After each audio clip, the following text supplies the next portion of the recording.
sumamente valiosas que nos han permitido abrir nuestro espectro de entendimiento del por qué una biomasa está en peligro o por qué alguna biomasa la estamos sosteniendo adecuadamente. Hemos hecho presentaciones que tienen que ver con el jurel, con la pota, con diferentes especies, algas marinas, anchoveta, y también han habido algunas acerca de pertenencia, de la importancia de la pertenencia, de los derechos, porque esa también es una de las formas como se cuida el cardumen. En este caso específico tenemos la visita de un científico de primer orden internacional, nuestro amigo Ianelli, que es el presidente del Comité Científico de la OROP. La OROP es un instrumento internacional que rige y regula la pesca en aguas internacionales de las especies transzonales, como son el jurel y la pota, entre otros. Hay reuniones anuales donde el comité científico presenta los resultados de sus estudios de todo un año. Este comité científico está compuesto por cerca de 7 u 8 científicos internacionales de primer nivel, dirigidos por Jim impecablemente, y que están logrando poco a poco la recuperación de la biomasa del jurel en el Pacífico Sur. Yo no quiero extenderme más porque el doctor Munaya va a ser un poco más específico en las labores que realiza Jim, pero sí quiero darle la bienvenida a Jim, quien ha venido trabajando hombro a hombro con las delegaciones peruanos, chilenas, australianas, neozelandesas y todas las que aprovechan los recursos del Pacífico Sur. Ha hecho un gran trabajo y creo que tiene cosas muy interesantes que explicarnos al respecto. Muchas gracias por su presencia. Agradezco a la comunidad académica que siempre está presente, a las autoridades del ICAPI que también nos acompañan en este momento, a científicos, académicos y periodistas, al público en general que se ha dado el tiempo de venir a escuchar. Muchas gracias y bienvenidos a la Sociedad Nacional de Pesquería. Thank you very much for the warm welcome. Very happy to be here and to receive this invitation. As Ulises mentioned, I've been working in fisheries for some time now and been very lucky to work in nice parts of the world and with nice people like we have here. Today I'm going to talk about two different topics, mostly of the committee work for the scientific committee for the South Pacific Regional Fishery Management Organization, and also my normal job in Alaska, some small talk about that. The first picture here is the scientific committee, actually a group photo last year in September. We had 57 people from 13 different countries. The secretariat, the actual organization itself, is very small. The staff of the South Pacific RFMO is only 6 people, and most of mainly administrative. So we really, as a scientific committee, depend heavily on member countries. And as you'll see, IMARPE is one of the key scientific contributors to all of the work that we prepare each year. Some 66 different documents, some specialized to squid, some to jack mackerel, and lots of ecosystem work and some deep water species. So every year we have a format for reports from each country, and that updates what is the activity from each of the member countries, and importantly, it provides a way to monitor the fisheries, see what observer programs and key activities are coming from each country. And sometimes a country will submit 2 papers, one for, say, squid fishing, another for jack mackerel. So this is a list of the reports that were submitted just for each member nation that we reviewed. And we have discussions as a committee, the members that are coming, all these 57. And one of the issues dealt with jack mackerel fishing activity. And we used catch rate data, how fast they're catching fish. And one of the recommendations from our report this year was that we should also spend time recording how long they are looking for fish as a measure of fishing effort. So that's just an example of some of the interaction that we have. So the commission meets usually in late January, early February, and they provide guidance to the scientific committee, and we meet September, sometimes October. And so a big part of that activity, this is kind of the circle of different species in categories that we deal with. And we have a roadmap, basically a mandate of the research and activities that the scientific committee follows.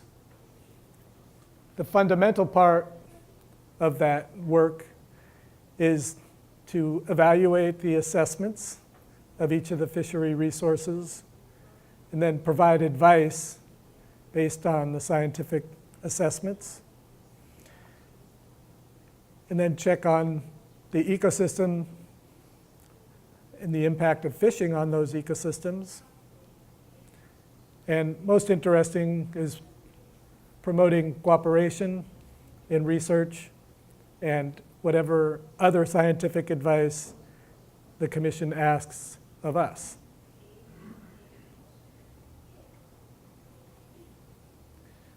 So I won't go into details, but generally this is an example for jack mackerel, the type of activity and the timing that we expect. So for example, we have re-examining data, which we did last year, updating all of the indices that go into the assessment itself, and then future plans for work this year and in the future. This provides some indication to the commission what funding might be needed in the future. Similarly, that was jack mackerel. This is squid, pota. And we have similar set of requests from the commission. And the shaded here is just what we did in 2018. Also, many categories on deep water. So these are the resources that were already mentioned, covering orange roughy and a number of other deep water species and stocks. And as part of the deep water work, the scientific committee spends a lot of time examining the impact on the so-called vulnerable marine ecosystems. I should have the sample. And so the short acronym for that is VMEs, and I'll have a few slides on some of the research that was evaluated in 2018. Also, there's, based on UN resolutions and laws, there's requirements to investigate the bottom fishery impact, assess that each year, and that's something else that's being revised. On top of that, we have evaluation of the ecosystem, and this typically deals with things that are affected by fishing. Some birds are quite sensitive to entanglements with gear, particular seabirds, but there's also other species that are required to be monitored. And I'll talk about those a little bit in detail. So finally, we have other activities that are applied to all the resources, including the Observer Program, and we've just developed a long list of protocols for data collection programs and compiling information. Another new or very increased activity this year was how we deal with exploratory fishing. The way the commission is set up, we have to evaluate any new fishing that takes place. So if in particular there was one species that was being targeted as a developing fishery, so it has to be incrementally evaluated, and that comes to the scientific committee to ensure that it's sufficiently precautionary. So those are the activities. Now I'm just going to focus on a couple of the main topics. Jack mackerel is one of the big ones.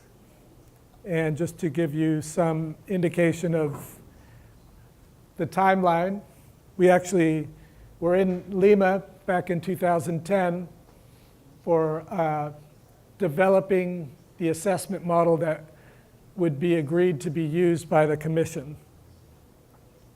And so this is just a timeline of how many science activities we had. Back in 2009 meeting, we needed to come up with a way to evaluate which method to use for assessing the Jack mackerel resource. And so we alternate. In the beginning, every year was a full assessment because we were bringing together for the first time all the data from the foreign offshore fleet outside 200-mile zones, and then also internal. For example, Chile has different fisheries, and the data were never brought together until the early period of these developments. And this last year, 2018, we had a full assessment, so-called benchmark, reevaluating the status of the resource. So that's the timeline for Jack mackerel resource. We did have a workshop last year in May because it was a benchmark. We evaluated different software, and this is just a list of some of the different models that we examined. I won't go into details, but basically looking at the impact of different data and different model assumptions.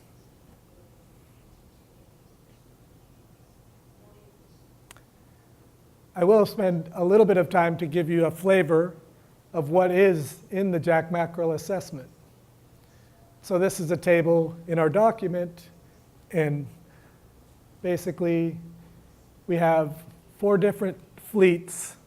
So this is just listing those fleets as to how we treat the aggregation. We have landings from all the countries for all the years, dating back to 1964. And then from the fishery, we have those catches broken out into age or length by each of those 4 major fleets. And then we bring together some 9 different abundance indices to help evaluate the resource status. More background. This is the time series of catches for jack mackerel, reaching nearly estimated 5 million tons back in mid-1990s. And since then, the establishment of the South Pacific RFMO to bring together management, we saw quota reductions almost immediately, which I think is a very reasonable thing. Fishing conditions were affected by such large removals and much improved, and now slowly increasing the resource. This is a figure just showing some different CPUE, catch per unit effort, trends, and survey fits. The black line are model predictions of those historical data points. An important, particularly important aspect of our work for jack mackerel is that we don't do just one global assessment, we actually do 3. In an early workshop in 2008 held in Santiago, we looked at the different stock structure alternatives. And from that, there are 2 hypotheses brought forward. One is that there's a northern stock, mostly off the coast of Peru. And another is that there's a central stock that extends to offshore waters. So this requires us doing 2 assessments. And then the second hypothesis is basically doing 1 assessment, assuming all 4 areas are combined. And just to look at the time series, so this is the historical fishing mortality estimates related to the catches down below. We have a thing called recruitment, which is just new fish, young fish coming into the population, and spawning biomass historically. This is for one of the 3 assessments covering the northern stock. We have a similar figure just for the southern stock. And at the scientific committee, we look at all 3 of these assessments and provide advice on catch levels. So this is the one that we base that advice on. We look at the other one for sensitivity, but this one seems to be the most appropriate for precautionary catch limits. And the kind of thing that we like to see is that relative to the blue line, the stock is coming into line of what we expect will be the maximum sustainable yield. And you can see also that we also had a period of low recruitment. So not very good conditions for new fish coming into the population. That seems to be improving given the available data. And also this blue line represents what we think is a better fishing mortality rate. You can see for many years we were in excess of that. And now as we rebuild the stock, we increase, we're keeping the fishing mortality rate at a lower, appropriately conservative level. So in our reports, we provide a paragraph like this, basically saying that what the catch level should be. This is 591,000 tons, it should say. We also recommended that this year coming, we reevaluate the control rule, because on a technical level, there is some interest in seeing how that is going to play out in the near term. This is another depiction of the advice that we provide for jack mackerel. So the fishing mortality rate, the intensity of the fishing, is in the last 3 years below the target, which is good. We're not fishing too hard according to the model. And then how low is the stock relative to the target. So it's still below, it's still recovering, but it is improving, and that's what you note here. And also, we can show the projection in the near term, like how fast would the stock be increasing if there were no fishing, and then how would it look if there status quo and some alternative catch levels. So this just lets us look at what we expect the stock to do. It started at a high level, big removals in the 90s, and now subsequent large drop. Commission was formed, and we're seeing increases in the stock level for jack mackerel. So to summarize the jack mackerel assessment, we explicitly use a reference point that is relatively high. It covers the whole time series. And we do alternative projections given good recruitment and poor recruitment. We have a number of scientific challenges that remain. Estimating how fast each individual fish is growing is one of the questions. Overall productivity, in other words, how much fishing can the stock sustain, is also really important. And for that reason, the uncertainty, we try to be conservative on that front. And one thing that we try to communicate is, even though the stock covers a large area of the ocean, we don't expect it to go up and down evenly. So there will be spatial aspects that will have better conditions, and then spatial aspects that will have lower conditions. It's not going to be even. And we feel that's important, at least to communicate, because presently we do not have good resolution on how things will change over time by region, because it is a large region. So that's a summary for jack mackerel. I'll have a few slides each on the different other aspects of the scientific committee. Here we're moving on to deep water, abbreviated DW here. This was a workshop that was held in Tasmania last year, and they covered a number of papers that brought forward to the scientific committee this year. And I'll touch on a few of these. This is the other category. These are pictures of orange roughy, one of the main valuable species found in the deep water regions.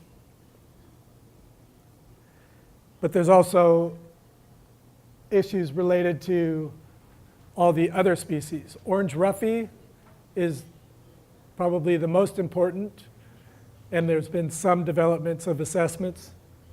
But as Ulysses mentioned, there's 200 other species, so we have to come up with a way to prioritize which ones to examine and which ones need perhaps conservation. So part of that activity is to rank them, but it's also a way that the Australians have come up with to evaluate the sustainability for fishing effects using different techniques. And we reviewed those papers. Just a list of some of the work that was done. And I mentioned vulnerable marine ecosystem studies, VMEs. And this is a complicated map of how one goes about evaluating the marine ecosystem. And each of these are an area of the ocean where there's a seamount. There's productive area because from the depths it's shallows, and there's some good areas of habitat for species like orange roughy and others. And so each of these pictures are a different one of those. And I just wanted to focus a little bit on this one because over the years, we were able to get some cooperation, specifically with industry. And what they provided, so each of these are different habitat types, but they were able to provide us with actual locations of where they fished. So these are actually, the gray lines here are tracks of where the fishing occurred. And so we can use that information and come up with very detailed maps on where they should be able to be allowed to fish, because we are managing fisheries. We're not closing fisheries. We're trying to manage them most appropriately. And so coming up with areas of closures that are approximately in line with good fishing and low habitat is extremely important.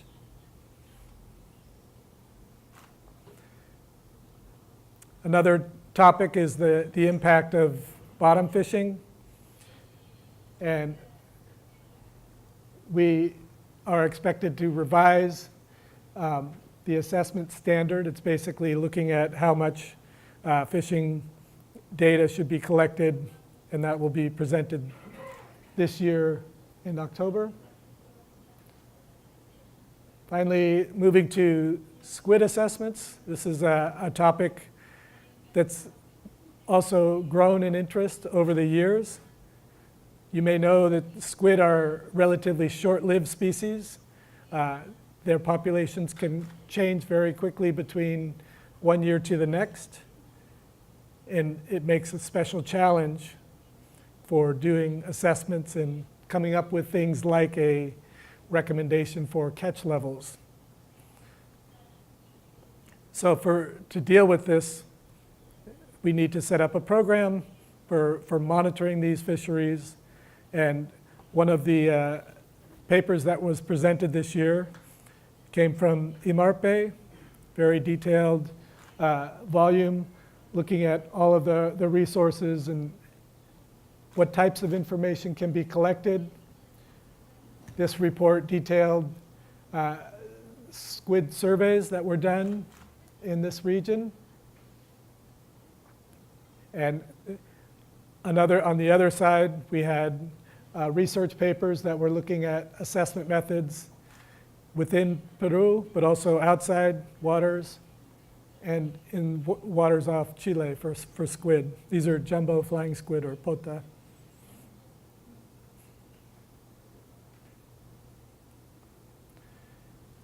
This year at the scientific committee in October, we will have a workshop, a 2-day workshop before the scientific committee meeting.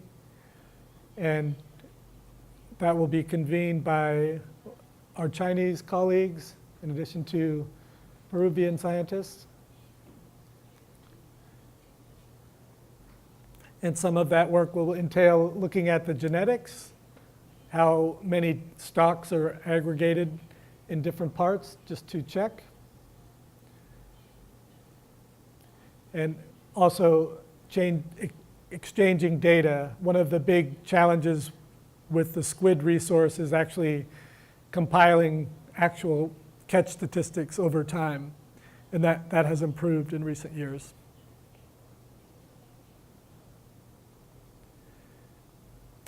Okay, and then I just have a couple of elements on the ecosystem approach. Basically, it's ensuring that we are monitoring the impact of fisheries on all species. And as I mentioned, there are some albatross species that are particularly vulnerable to different gear types. For example, long line vessels are required to have certain gear types to avoid interaction with birds. They can scare them away from the bait. And we have an active participation by an international organization on the conservation of albatross, which contribute each year to scientific committees' discussions. And there were a number of issues related to seabird monitoring, basically that observers are able to record the right information and to highlight which bird species might be most vulnerable. In particular, because there's very little data on squid fishing from mostly Chinese vessels offshore, that some investigation on bird interactions with squid fishing was seen to be important.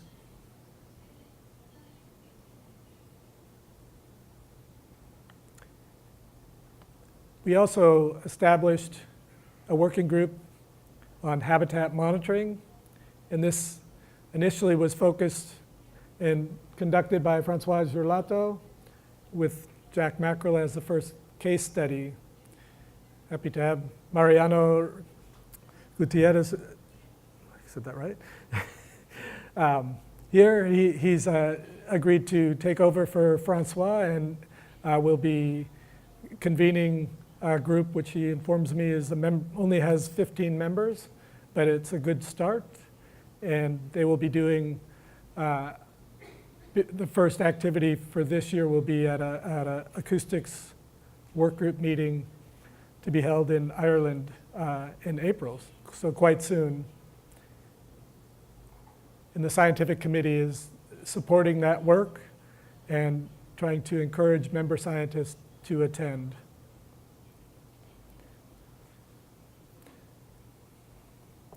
Finally, the observer program has been drafted. The details are on the website.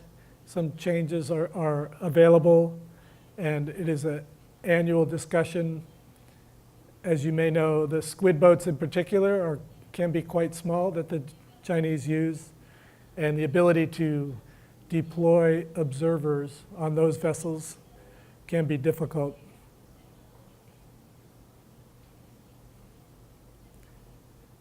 Lastly, on the exploratory fisheries, this is the region we're talking about. And here you can see some of the seamounts that I was talking about before. And this year we had three exploratory fishing proposals, and the tasks are quite extensive. So we tried to come up with a way of making a table and evaluating whether each proposal satisfied the Commission's requirements for exploratory fishing. And one of them in particular was a fairly extensive developing lobster fishery using pots or traps. And then there were two longline fishing, mainly for toothfish. And this added to the workload of our 7-day meeting because we had to evaluate very closely all the aspects of the data collection plan and the fishing operation plan.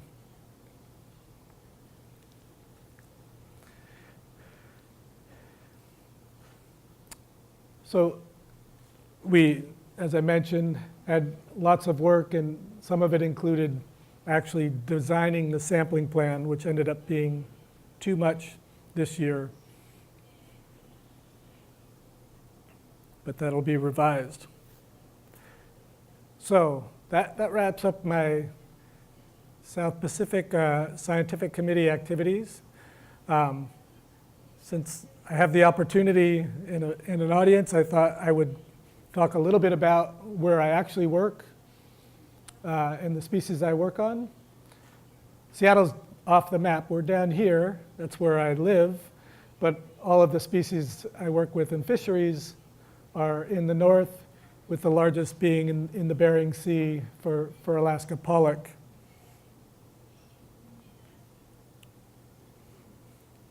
And we have a publications unit that covers a graphic showing all of our activities. This is where I work, the Alaska Fisheries Science Center. And we have, my main responsibility is for the walleye pollock stock. But the activities, we have an economics group looking at markets.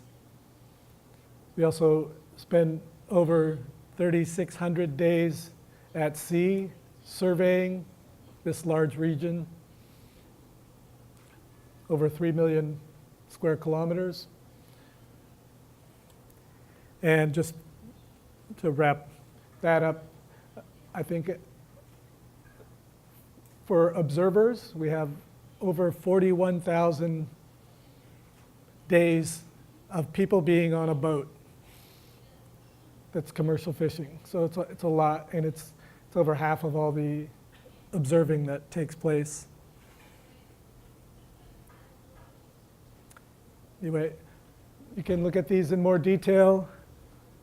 The presentation will be made available, but this just summarizes one component of the Bering Sea and Aleutian Islands groundfish. So this is what we have is a 2 million ton groundfish limit. Historically, the US, we had much foreign fishing, and then it became, with the 200-mile zone, became joint venture, and then in the early 1990s, it became fully domestic to the US fishing. The advantage we had there was that we were able to see what the ecosystem could produce, and we set an upper limit on the catch of 2 million tons. And these bars here represent the actual catch of all the species combined.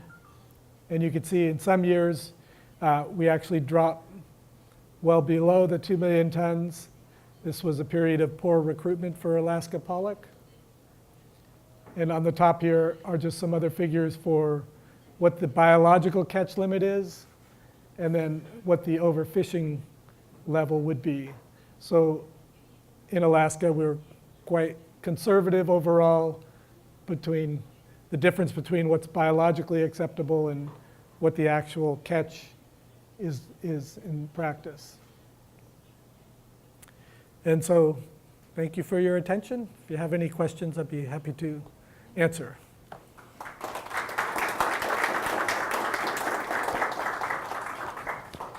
En ese cuadro que está ahí se habla de tallas, porque una cosa es captura de 200.000 toneladas de 33 centímetros y otra cosa es de 25 o de 20, ¿no? Entonces esa era una. Y dos, las condiciones oceanográficas influyen para que el año donde nace el jurel sea bueno o malo.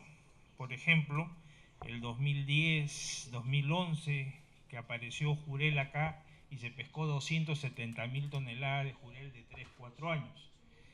Este año, nuevamente, estamos ya rápidamente por 50.000 toneladas o algo más.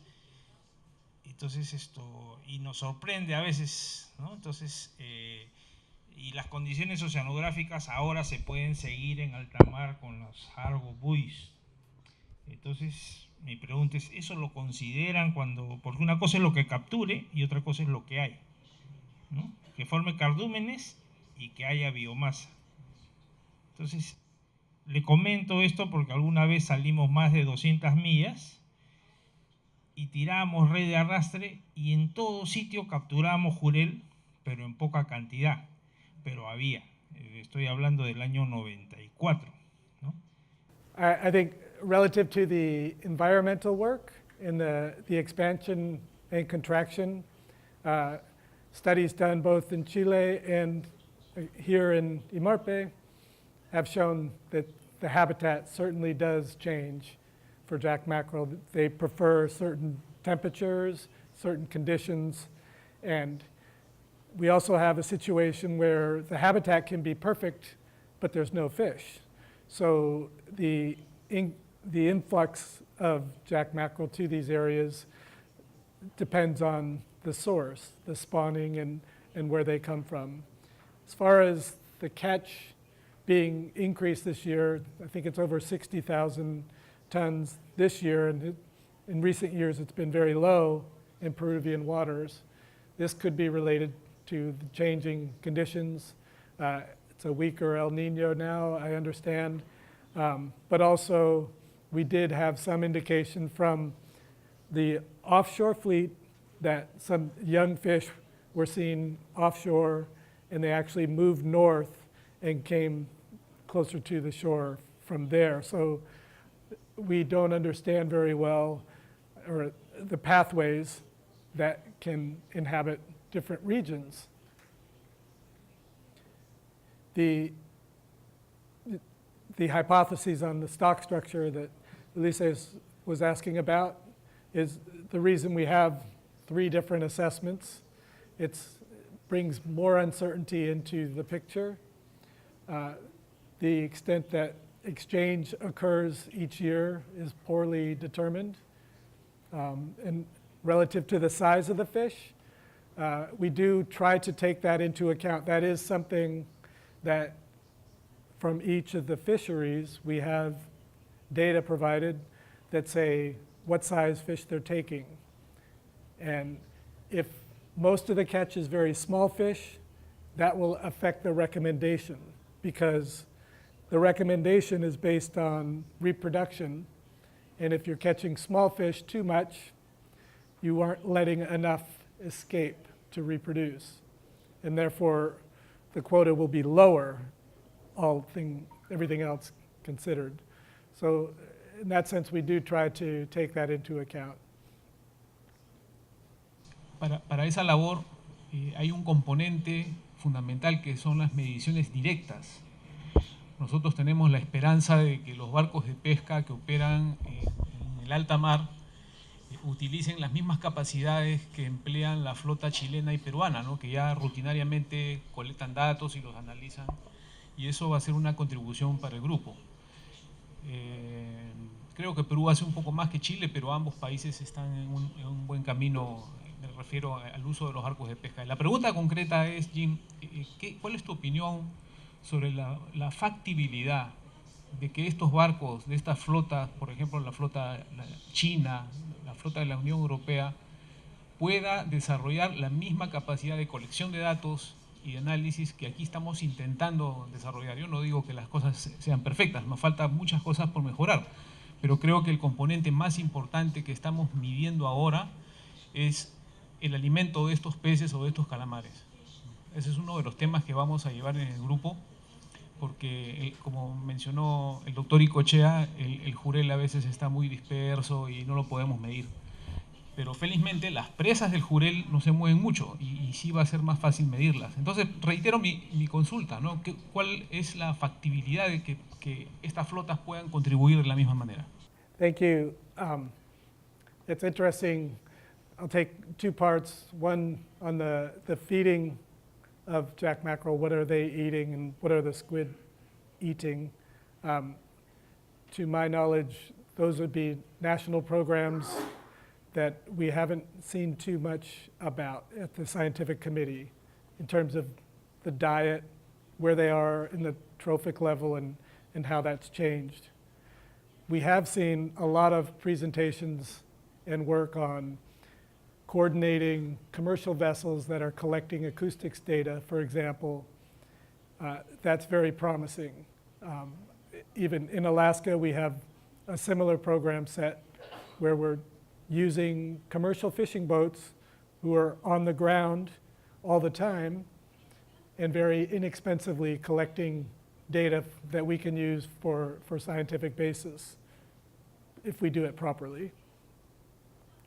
I think the potential to use some of this, like you say, with satellite data is something that should be promising, because we can actually have information at the same time with it throughout more parts of the year. As far as the European vessel and Chinese vessels, I don't think we've talked about that as much in terms of data collection, say acoustics. I know in the programs I'm familiar with, it's usually SIMRAD equipment that's very analogous to the scientific sonar or echo sounders that are used in the US and in Peru, Chile, obviously here too. But I'm unsure what the Chinese vessels use. I think they have some different equipment So it might be more difficult in that case, but anyway, their catch is not that large, and if we had one or two vessels in the high seas area collecting data regularly, that would be good. I'm not sure, does that answer your question? Tal vez un poco para agregarle a esto un poco la parte administrativa. Lo que tienen que hacer es este grupo de trabajo de hábitat, básicamente elaborar una especie de programa con sus, digamos, formatos de datos que se requiera, y eso, obviamente, aprobado, revisado, tiene que pasar al comité científico, y el comité científico también lo revisa, lo aprueba, y pasa finalmente a la reunión de la comisión que aprueba. Entonces, la reunión de la comisión es el compromiso de todos los países de cumplir con la, digamos, con la entrega de estos datos, incluso con tiempos, la forma, etcétera, y de esa forma yo creo que se puede trabajar. Aquí tenemos una pregunta de Félix. Gracias.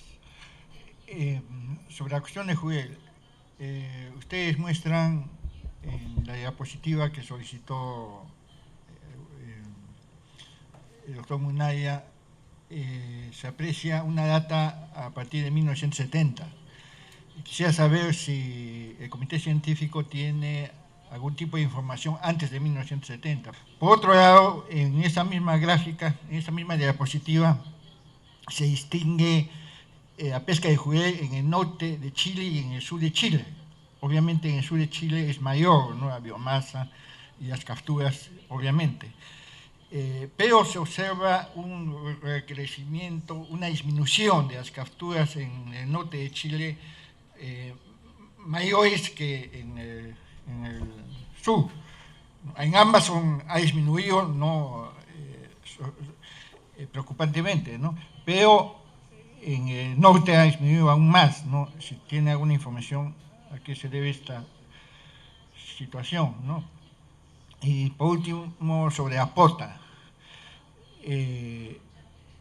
¿Cuándo considera usted que podría ya la Europa dar cuotas de pesca de pota en alta mar? Y en todo caso, ¿en qué situación está ese tipo de evaluación? Y si los Estados miembros de la OOP y los observadores, los países, ¿no?, tienen algún tipo de obligación de entregar sus, como ha manifestado, ¿no?, Mariano Gutiérrez, sus descargas, por ejemplo, sus capturas, pero además sus investigaciones, ¿no? Porque obviamente hay diversos países que respecto a la pota están realizando investigaciones. Si todos ellos están colaborando con ustedes en entregar esa data científica para que la evaluación y las recomendaciones que ustedes den ya a la Asamblea de Europa ya determinen unas cuotas de pesca de la pota. Gracias. We'll start with this squid question. As far as exchanging information, it's still very early. We have, the Chinese have been very active. They have a large fisheries university and an active program looking at genetics. They have some very well-trained scientists that are also looking at the biology and the maturation studies of squid. And they're bringing those to the commission, to the scientific committee meetings. Another active area is funded by Peru. They had a workshop last year looking at the stock assessment techniques, actually using acoustics data. And they had a specialist come from New Zealand to guide that workshop. And the scientific committee paid that scientist to come present his findings at the scientific committee meeting. We had a small amount of funds available for that type of activity. So those two activities were really useful on the squid side. Thirdly, we also had contributions from Chilean scientists looking at assessment methods, mostly in Chilean waters, but still looking at the approach. That said, the practical nature of managing squid is a very difficult one. They're short-lived. They require lots of information. And so I think our so far recommendation has been to establish careful monitoring situations, make sure that we're recording the information, look at the potential for within the season to manage the fishery. So if there's many boats and they're catching very few, maybe need to stop the fishery sooner. So those are the types of ways that we see management going forward. So more on the effort side rather than on a quota side, if that makes sense. On the pre-1970, I believe I misspoke. I said 1964. The actual data began in 1970, and we do make some assumption about the population before that, and we can imply a fishing mortality rate historically, but we just don't know that very well.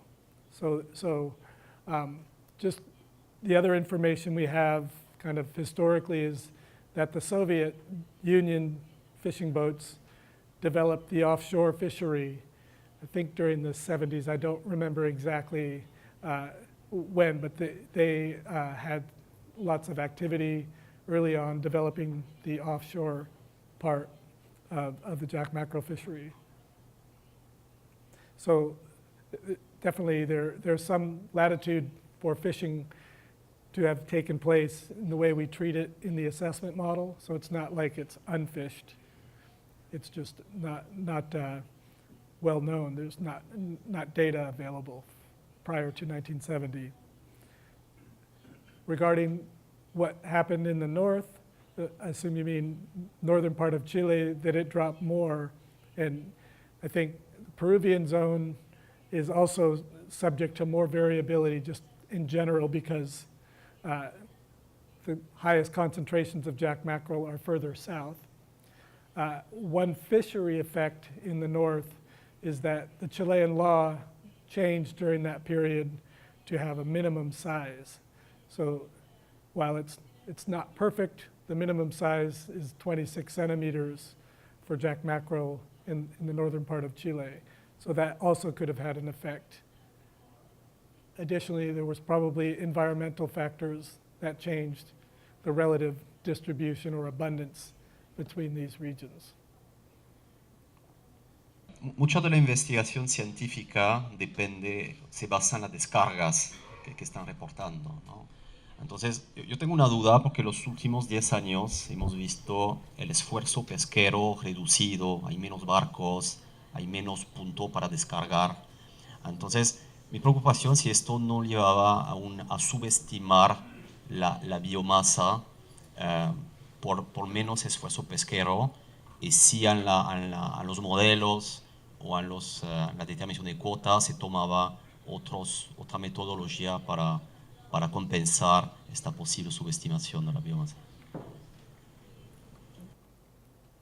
The number of fishing areas, so first of all, we do have fishery independent surveys. So surveys that don't depend on the fishery. So that should index the biomass better. And generally that's a really good thing. Both Peru and Chile are doing acoustic surveys every year mostly, and that information is used in the assessment. So that index provides an index of abundance outside of where the fishing is. As far as catch rates from fisheries, there's a standardization process that has to be used so that it takes into account, well, historically, there were way more boats, there was landing in more ports, and that aspect, if it's changing, can be taken into account in the standardization approach. As far as underreporting, that's something that we can do sensitivities on that, but it's something that we generally rely on national programs to provide. Or did I misunderstand? More than underreporting is under-evaluating, because even though there is a big abundance of fish, there is not enough place to catch or to unload. Yes. Now, for instance, what we have seen in Peru this season, it's a lot of fish, but just you cannot catch or you cannot unload. So the fishing in Peru next year is going to be one number, but maybe the abundance was much better. Just there is not the capacity. No. And also, I think in terms of volume, is different whether a vessel catch a certain amount in one net setting in one day, or in 4 days in 4 net settings. So there are several. I wanted to know if it's taken into consideration. Yeah, well, explicitly, no, we can't, the capacity of the fleet to catch more than what's there is not directly taken into account. But as I mentioned, we don't expect the abundances to be the same, especially if you have a group of fish that have just coming in, recruits, and generally speaking, young fish may have preference to a feeding area to avoid predators, to get the certain kind of food that they like in the right temperature. So you can have big changes in where the fish are most abundant. But as far as the fleet capacity to catch the fish, it's not directly taken into account, but it is for the relative abundance, the amount of fish they see per day and that type would come into question.